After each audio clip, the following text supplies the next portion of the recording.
Of the Brisbane Lions, Rob Kerr, welcome to Future Stars. Pleasure, Terry.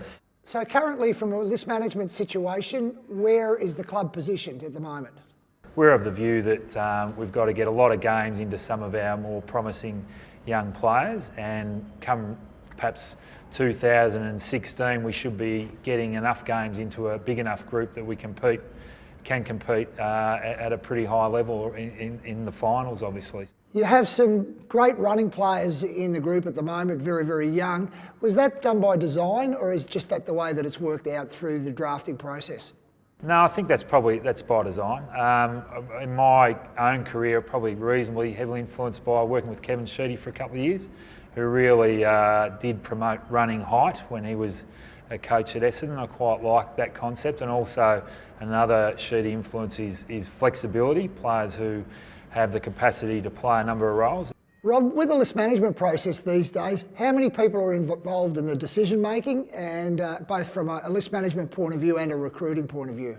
Yeah, well, our structure is we have, as talent manager, I sort of sit across three areas, which is our academy, which the Brisbane Lions have, along with clubs like the Swans, GWS and Gold Coast. Then the recruiting team, I work with those guys just to really manage that function. And then obviously the TPP is an important part of your list management as well. At the upper level, in terms of the high level discussions about contracts and the like, you know, you're obviously in contact with your footy manager, Dean Warren, and the coach. They have a fair say in changes to the list and the like. And then the recruiting team, most of whom are based in Melbourne, with people in the various states.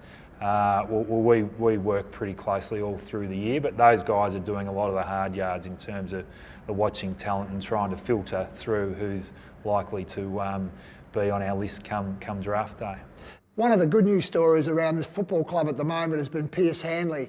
Can you just tell us and take us through some of his development? Yeah, I can't take any credit for that because he was before my time, but you know, Graham Allen and his recruiting team before me obviously identified Pearce through one of the Irish scouts they had on board, and got him across to Australia, and my understanding is Craig Lambert had put a bit of time into him along with other development coaches. But I did it when I arrived. Pearce was playing predominantly you know, state league football with the club, and he just I think almost a switch went off in his head in terms of wanting to really commit and become a professional athlete. And from that time on, 2010 on, he's really worked very hard at his game. And he's just, the thing that often stands out about the Irish boys when you watch them play their own game is their running ability and their running patterns and the like. And Pearce has brought that into AFL football and extended upon it. And the great attribute he does have is he's a lovely kick.